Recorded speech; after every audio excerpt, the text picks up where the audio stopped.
that more. What is that, Proverbs 10, 25. Wrong up the class.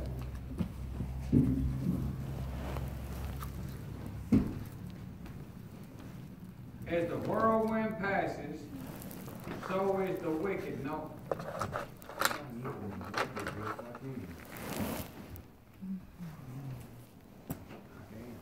I can see 10:25. As the whirlwind passes, so is the wicked no more. Y'all listen to me. As the whirlwind passes, so is the wicked no more. But the righteous, y'all reading? Yeah. Is an everlasting foundation. Aaron, you think you just come through church? All the people that's been through church, since we've opened this little church, they ought to be 200-300 people here, Dad, if they had a solid foundation. But they was wicked. And I'm not saying anything against them. I'm not judging against them. I'm saying they was wicked. They like the whirlwind. They just... Y'all hear me? You understand that yet? You come here for a minute and stir up a wind, boy, and I mean, there you go a-shouting and a-carrying on, the next minute you're gone. Amen. And that ain't no foundation. I don't want that foundation, do y'all? Huh? It won't stand whenever, because I'm going to tell y'all, Luke, and I'm just going to talk to you. Y'all look them up. Luke 6:48. Jesus said, take heed to yourself. He said, because you need to dig down deep. There was a wise man one time, dug down deep with his foundation. Yeah. And when he dug down deep, he dug down to where he could hit a rock. And when he hit a solid rock, he built his house on that solid rock. Y'all know the little proverb. Yes, sir. And Jesus said, and a behemoth wind come by. Y'all know what a behemoth wind is? He didn't say a storm. He said a behemoth wind came by. He said in another place, a wise man dug down there and he fixed it on a foundation, Marie, and got his foundation down on a rock. He said a flood come. You know he said that? A storm, a flood storm. Not a wind, but a storm, a flood storm. And said a wise man built on it, said his house stood there. Amen. And it took the wind and it shook it. And I'm sure in a natural, if a flood comes by, then you got to gut your house back out. Because mold is set in. Y'all know what I'm talking about? You'll have to fix your driveway back. It'll be washed out. Yeah, that's right. It'll wash your trees out of your yard. Y'all ever seen a storm or flood like down in Louisiana here a while back? It tears places up. But if you're on a solid foundation, you'll build back. Yeah. You'll stand. You'll stay with it. But if you're on just a sandy bottom, you're gone. The comedian said it ain't the wind that's blowing, it's what the wind's blowing. Old boy said, I'm going to stand out this thing, I'm going to tie myself to a palm tree. He said, that palm tree ain't going to do you no good at 100-mile-an-hour wind if a Volvo hit you. And I thought that's the way it is in the house of God. It's not just the wind that's blowing, it's what the wind's blowing. It'll get your mind sometimes. You better have your foundation. Dad said the only thing going to save you is this Bible. You better settle your mind on the Word of God. Whatever it said, it don't make no difference. You better do what it said. But if you don't do it, you're in trouble. Your foundation's going to crack. Aaron got him a foundation man. He went and poured him a foundation. He got the foundation off 3 inches. Then he took him to another one and he poured it. You can't hardly fix a foundation once it's messed up. I mean, it's concrete. When it sets up a solid foundation, boy, it's a headache to try to fix it if it ain't right. So he took him to another place. He sunk the truck, tore the driveway up, went up there and poured his concrete, and had a bowl on the side of it, which you can fix that as a little bowl. You can scoot back a little bit now. But it was still not right like it should have been, wasn't it, Aaron? It cost $1,500 or so, whatever it was, to fix the driveway where he didn't do that. He should have waited. He was the foundation man. He should have done right with what he was doing. He should have known when to bring that truck in and when not to. If you're laying a foundation, you ought to know what to do to get your foundation right, so where you can stand on your building whenever you start building. Because there's going to be a storm come by. And God laid this on my heart the other night, here a while back. And Tina has hit a behemoth wind. Amen. Amen. A storm has hit her house. And we'll see what she built on. I told God today, I said, God, these things that you've taught me seem to cause more trouble than deliverance. I told him that. Come on. I talked to him like I do y'all.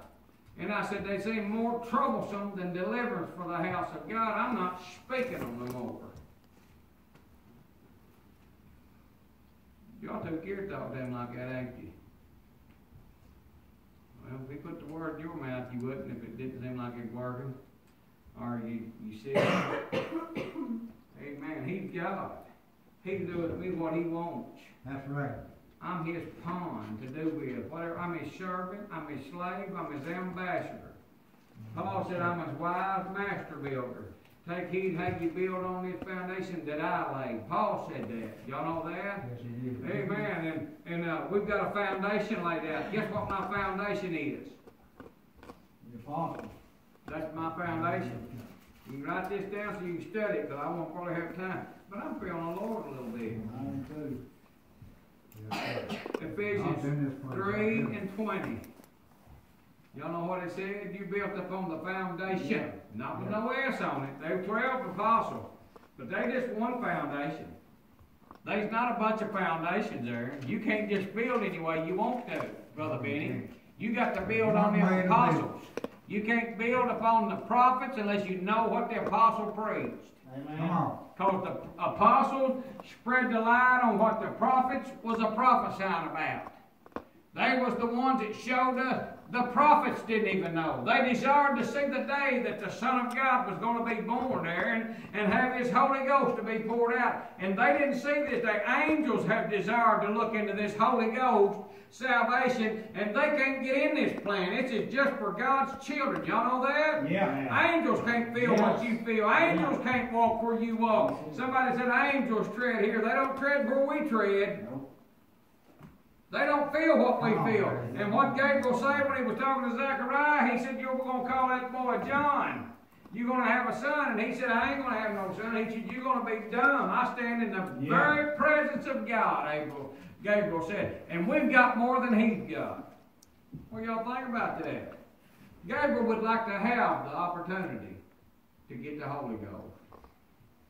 Aaron? What do you think about that? And here, look at our church sitting here tonight. 15 people in it. Now, I understand when you can't come to church, y'all. Sure we do.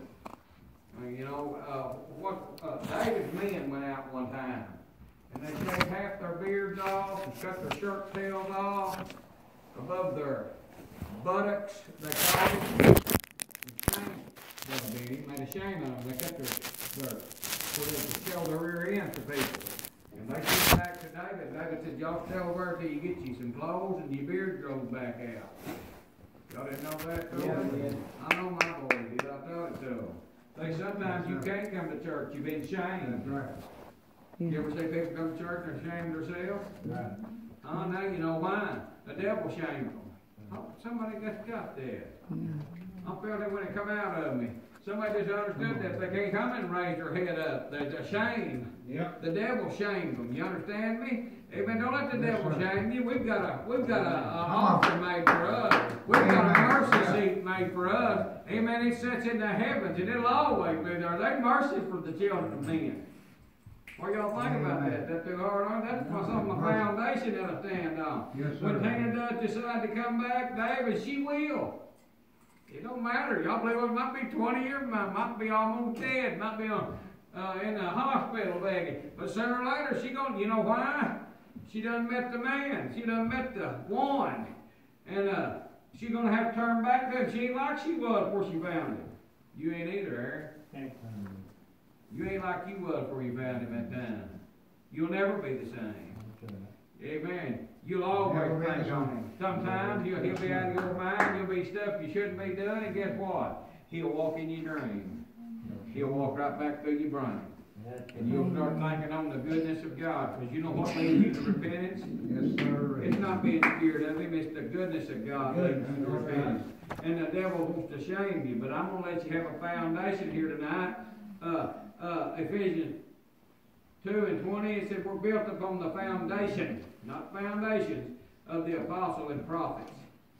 Listen to scripture, Psalms 11:3, if the foundations be destroyed. Yeah. If they be destroyed. Now let me quote y'all scripture, alright?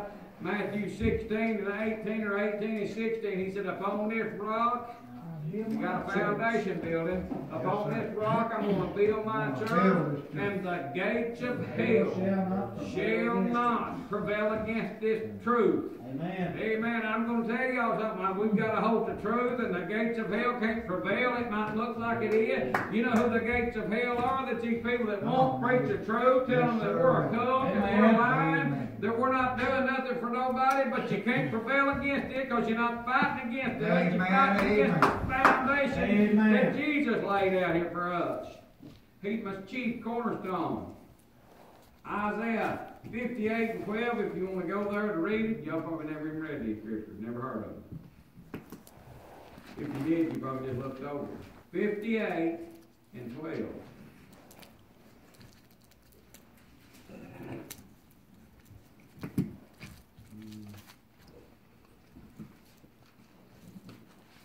I tried to lay that a little bit better, but I had a little bug at the house this evening. You know, you got a few things with me. 58:12. And they that shall be of thee shall build the old waste places. Thou shalt raise up foundations of many generations. Y'all listening to me? Of many generations. And thou shalt be called the repairer of the breach, the restorer.